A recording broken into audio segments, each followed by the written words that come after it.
Hey, I am back again and I am redoing Detroit because Detroit's sound came out screwed up the first time, and also I have a couple of things that I want to change regarding the Lions. I didn't love the player that I mentioned in connection with them. I think that I did not give enough credence to the BPA philosophy that the Lions will use in this draft. So I wanted to make that a little bit clearer. Anyway, as I've said about Detroit, I am a huge proponent of Jim Schwartz.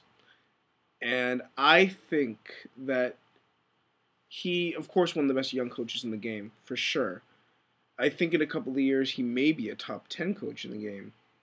Even arguably, already, he's up there. Just what he has done in 2 years in Detroit completely changed the culture. Not quite as radically as maybe some Lions fans would have liked, but just total 180. Did not say 360. I'm smarter than that. Total 180 in the way that this city looks at their team. I mean, the funniest thing is that through it all, Matt Stafford has been an inconsistent factor because of the injuries, and I think he has one more year. If he doesn't show something great this year without getting injured, well, I guess the lockout maybe gives him one more mulligan just in case. I think that it would not bode well for Detroit. They really need Stafford to play well because he could take this team to the next level. I mean, the offensive line could definitely use some help, and they could use some interior play for sure in this draft. But they have a young running back, Javid Best, really good. Maybe a compliment would be relevant in this draft. They have talent on the outside in terms of wide receivers. They have talent on defense, and they're getting better there too. And the last two drafts have been phenomenal.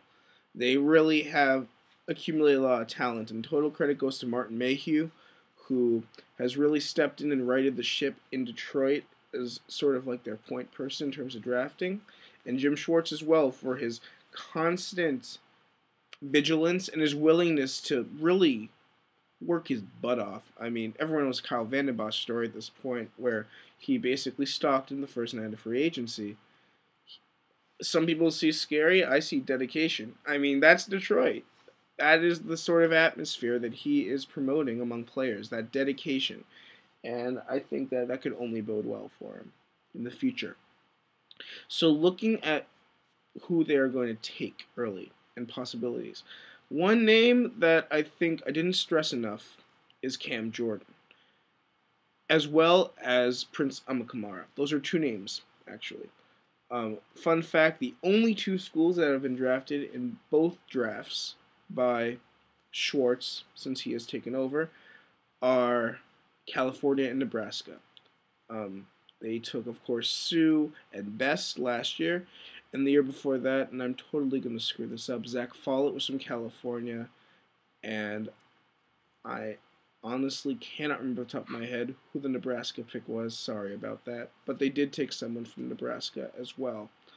And of course, Kyle Vandenbosch from Nebraska. So say by default that it was him. How about that? There was definitely someone else from Nebraska too, though. And unfortunately, I cannot remember who it was off the top of my head. And it's going to kill me when somebody tells me.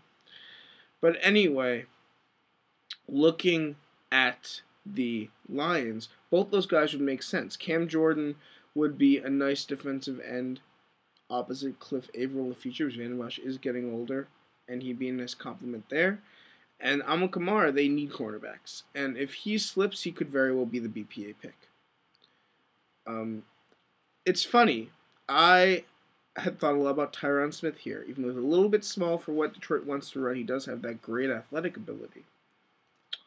But recently, I've been hearing that Dallas likes Tyron Smith a lot, which is odd because Jerry Jones never likes offensive linemen in the first round, and I honestly don't know what to think about it. Because every single source is saying Tyron Smith to Dallas, Tyron Smith to Dallas, Tyron Smith to Dallas. But the data is saying Jerry Jones doesn't like taking offensive linemen early. He won't take Tyron Smith. My first mock draft for this year, I had Tyron Smith going to Dallas. And since then, Dallas fans told me they're not going to take Tyron Smith. They're going to take a cornerback like Prince Amukamara, but apparently they don't like Amukamara that much. We'll see what happens there. I still don't think I'm going to put Smith in my mocks to Dallas just out of principle, unless people who I really trust say they are a 99.6% sure taking Tyron Smith, and you just need to put it if you want for total accuracy's sake. But that's another team I could see smoke screening for sure. And that affects Detroit a lot because Tyron Smith would seem to me to be a BPA type pick at 13. I don't see him going to any of the teams in between Dallas and Detroit. And honestly, Amukamara, I could see him going to Houston at 11. That would be the only place where I could see him getting snapped up by another team between Dallas and Detroit. Because Minnesota's probably going to go defensive end. And Washington is Washington. I think Washington's going to end up getting 2 first-round picks. They'll trade back in and pick up Jake Locker towards the back end of the first round. They could take Cam Jordan for sure. But I don't see it at this point in time. So, looking at who Detroit could take, they will go BPA, possibly Jordan, possibly Amukamara, possibly Tyron Smith. Julio Jones will be on the table if he falls. They have some options, and we'll just have to see what happens with who they end up taking. I did say a couple of sleepers if they decide to trade down, which I don't think they will, but if they do, Brandon Harris would make a lot of sense for them, as would Akeem Ayers. So I'm not feeling Ayers at 13 anymore, but I could feel Ayers at, say, 20-ish. So we'll see what happens with all those guys. And if they love Brandon Harris, they could take him anyway, because I think he'll go around that 16 range. And even though he might not be pure BPA, they could take him. Some trends of where Detroit likes to go: Midwest, Big Ten, Northern Pacific, and they'll wait for value to fall all draft long. And I guess the most important thing mocking with Detroit, just keep philosophy in mind, the BPA sort of style, that on offense they could definitely use another wide receiver, possibly someone with special teams acumen. Niles Paul is an interesting prospect type. Dwayne Harris later in the draft as a possibility. Dane Sanzenbacher as a slot guy could definitely make a lot of sense. In terms of interior linemen, Steve Schilling, Zach Hurd are 2 guards who I've heard mentioned to Detroit on occasion. So I think both of those would make sense. But overall, and I was actually probably going to end a little bit earlier than some other videos, but not as early as the 5-minute sort of Cliff Notes version. Still pretty early. Detroit, this is a huge year for them. Minnesota's going to be in a state of transition because they're going to need a new quarterback. Chicago is sort of in a state of flux as well, because even though Jay Cutler had a very good season, he still has some decision-making questions about him, and I don't trust Chicago's front office at all making quality picks on a consistent basis. So who knows what they could do.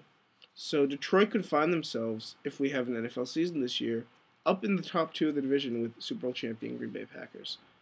And they are a sleeper team to make playoffs this next year. So I think that this is a huge draft for Detroit.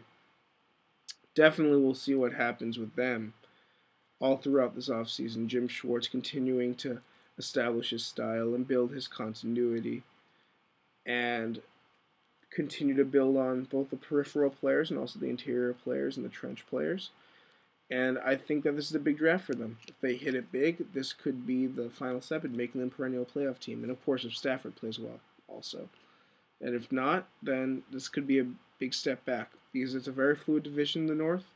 And they beat Green Bay earlier this year. So it'll be very interesting to see what transpires with Detroit.